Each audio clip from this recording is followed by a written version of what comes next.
Hello guys, I'm Super Ron and welcome to episode 2 of my GBS build. In this episode we'll be going through the engine and all the transmission parts that I've got for this build, so let's have a look what I've got.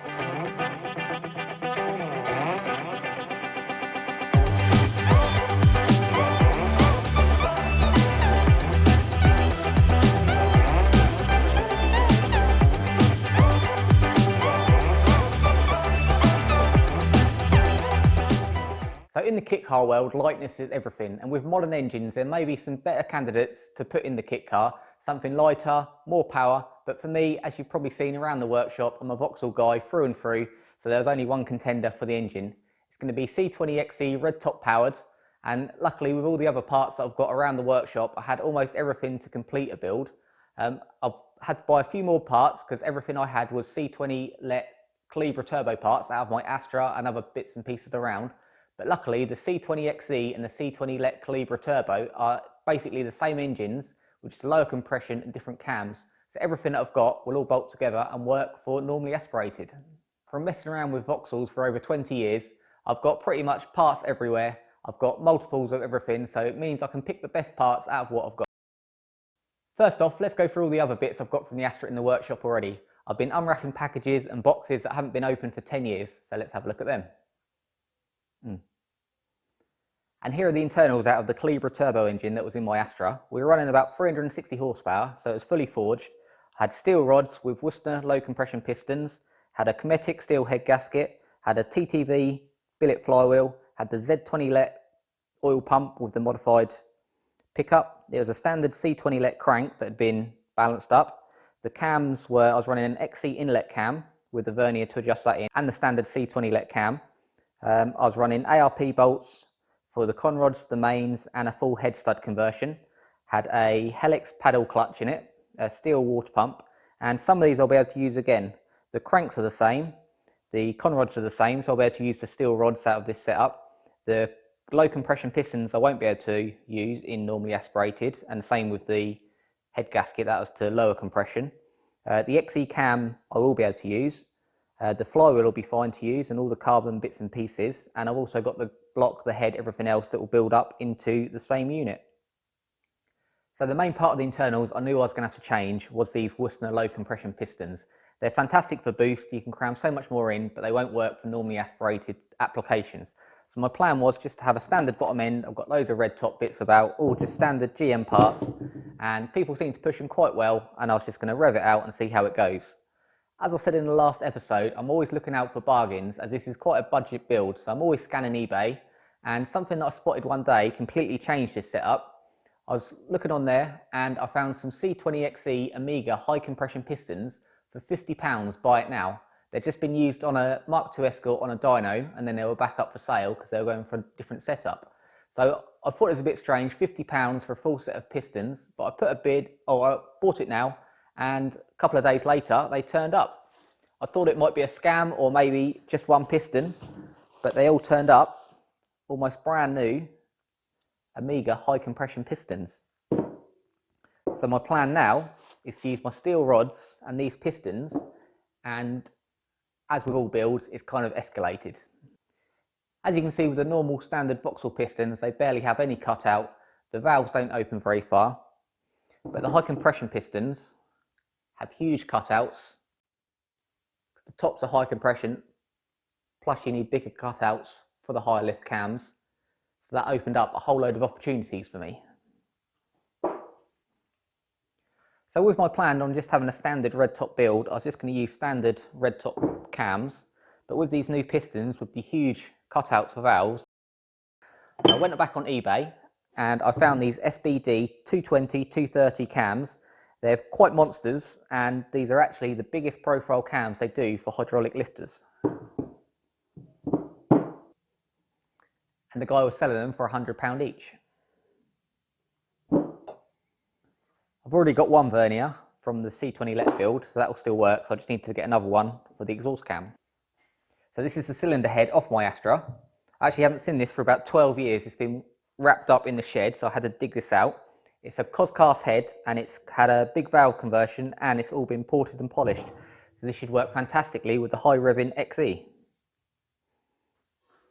I'd already planned to convert the Astra to rear-wheel drive, so I had lots of rear-wheel drive parts for it, including a Yuck Speed Big Wing Mark II Escort Sump.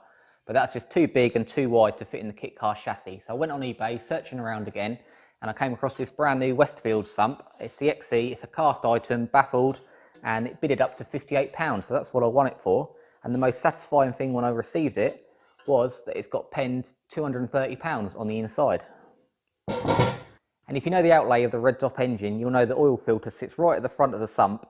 So on a rear-wheel drive setup, especially with a shallow sump, that's going to be the first thing that gets hit. So I spotted this oil filter relocation kit for £25. It's a proper local item, so that will put the oil filter out of harm's way. Moving back up the engine to the inlet manifold, the turbos and normally aspirated XEs both have the same inlet manifold, so that's fine to reuse.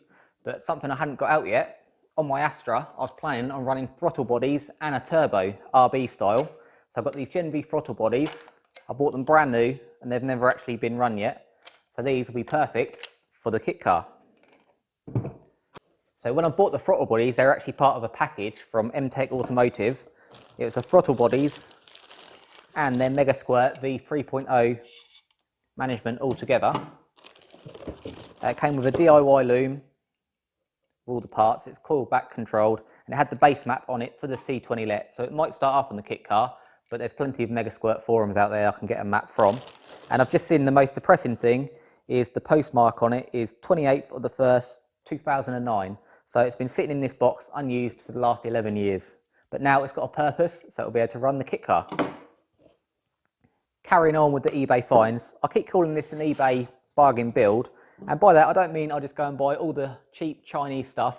It's just, if you look around, you can get so many bargains on eBay, from pre-used stuff, people that abandon projects and they just need to get rid of the stuff. So all the stuff is branded. For the fuel system, I've got this Concept Racing. It's a nice 1.5 litre fuel swell pot for £20.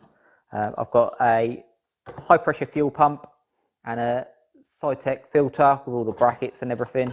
Picked that up on eBay as well. I think that was like £40. So if you look around, you don't have to buy cheap rubbish. You can get good quality stuff for not a lot of money. And so the last piece of the big puzzle is the block. I've still got my C20 Let block, and in theory that would work, but that has been bored out to suit the Worcester pistons, and the turbos have the oil drain on them as well. So I've got a fresh block that's going to be machined out to take the new Omega high compression pistons.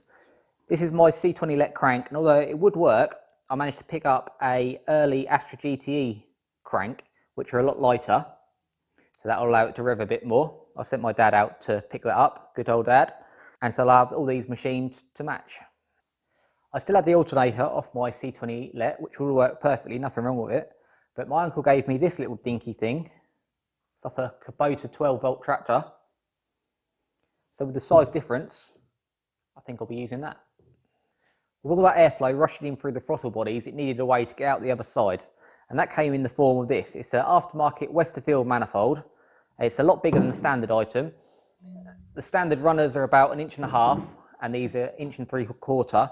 But the biggest change is this for a 2.5 inch system, whereas the other one is barely 2 inch. The guy selling it also had a huge Techcraft Motorsport silencer, but that bidded up to well over £200, so that was a bit out of my budget comfort. Then a couple of weeks later, I got a bit of a strange email from the seller of the manifold.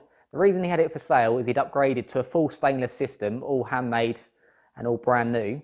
And the problem he was having was he just got his car on the rolling road and it was actually making less power than it did with this setup.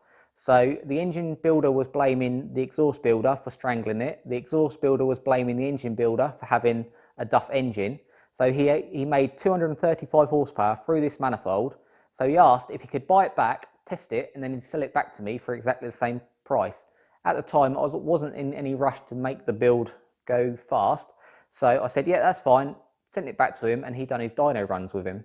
So a couple of weeks passed, and I wasn't sure whether I was going to end up with a manifold again. He'd paid me back what I paid for the manifold, so I wasn't really too worried. I wasn't out of pocket. But true to his word, he got back in contact, and he was very happy that this made the 235 horsepower again. So it wasn't an engine builder's problem, it was something to do with the new exhaust system. So he said I could have it back, but was I interested in the big silencer that he had for sale as well? I said, okay, but what price? Because altogether this went for, I can't remember, £300 or £400 the whole setup was going to be. But he said if I wanted it for £195 delivered, I could have the manifold back as it is and the Techie Craft silencer. I've got a full exhaust system that's been proven to flow 235 horsepower on a Redtop engine. So I was very happy with that. As you saw in the last episode with the bits that I got for the GBS kit, it did come with the Mark II Escort radiator. But on one of my evenings looking on eBay, I found this brand new Dorenza alley radiator for sale. It's twice the thickness of the standard radiator, and it's also quite a bit lighter, so that'll be sticking out the front. Also came with this nice Dorenza radiator cap, so that'll be going on the front. The last big part on the list of parts still to buy was a gearbox. The GBS chassis is designed to take a Sierra Type 9 gearbox, so that's what I went out looking for. As I'm using the Vauxhall engine, I was going to need a conversion bell housing to go from the Vauxhall stud pattern to the Ford stud pattern. And I've come across this one on eBay. It was already in a Haynes Roadster, and he had it connected up to a Vauxhall Z20 turbo engine. So all the conversion parts were here. It's got a hydraulic release bearing conversion as well. And he also chucked in the clutch that he used, which was a Vauxhall pot type pressure plate. And I think this was a Galaxy or Mondeo friction plate there. And he also chucked in some oil to go with it. This is the more desirable V6 gearbox with the preferred first gear. So all the machining of the input shaft's already been done to fit the 4-cylinder. So it is up for £400. So I sent my dad out on a little trip yet again to go and pick it up, and he bought it back. And when I bought it back, I discovered that the pressure plate is actually the same as my Helix paddle clutch. So I'll be able to use that, and that will bolt on to my TTV flywheel. So that'll all go together, and in the car, it should go in nicely. And to get the power to the wheels, we've got the Ford Sierra 4x4 7-inch limited slip diff out of the Locust. It's a 3.9 to 1 ratio, so that should leave some nice 11s on the road. And I think that is about everything that's going to be going into this engine. So just to recap, we've got the C20XE Redtop engine, we've got the big valve port and polished head from my Astra build, we've got the Gen V throttle bodies and the Mega Squirt V 3.0 management to run it all. We've got the Westfield shallow sump, the little baby alternator. We've got the Z20 LET high pressure pump and pickup and the oil filter relocation kit. We've got the later Redtop cam sensor bracket, because we're not running a distributor, I'll be running coil packs. That'll blank that off. We've got all the ARP studs in the rods and the head studs. We've got the water pump, we've got the TTV billet flywheel. We've got the Kent cams verniers. We've got the Monster SBD cams. We've got the Omega high compression pistons. We've got the steel rods that I'll be putting onto those pistons. We've got this massive Westfield exhaust manifold and the TechCraft silencer. So altogether, we're going to be well over 200 horsepower. I'm probably expecting maybe 220, somewhere around there to keep it safe, but it's certainly going to be a high revving machine and lots of fun. I've got loads of carbon goodies left over from my Astra as well, so they'll all be going on. And these are the proper carbon ones, no hydro dip, these are the real carbon fibre deals. So next up is going to be getting it all together. So pretty much everything's here, I just need a gasket set and that'll all assemble nicely. I'll have to get the block machine for the pistons, so I'll get that out soon. So that'll all be ready to go back together. And then I can start putting all this stuff inside the car.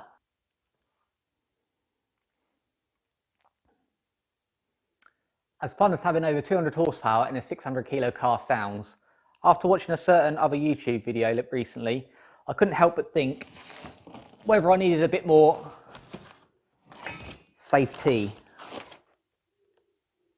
Only joking, that'd be way too much. And I think that pretty much wraps up this video. It's not been the most exciting episode, as we've just been stuck over here at the G-Unit sticker wall, but hopefully with all the cool stuff I've been showing you, that's kept you entertained. So thanks so much for watching. If this is your first time tuning into the channel and you've just come to have a look at the C20XE content, then be sure to check out episode 1, because that will show you the kit car that all this is going into.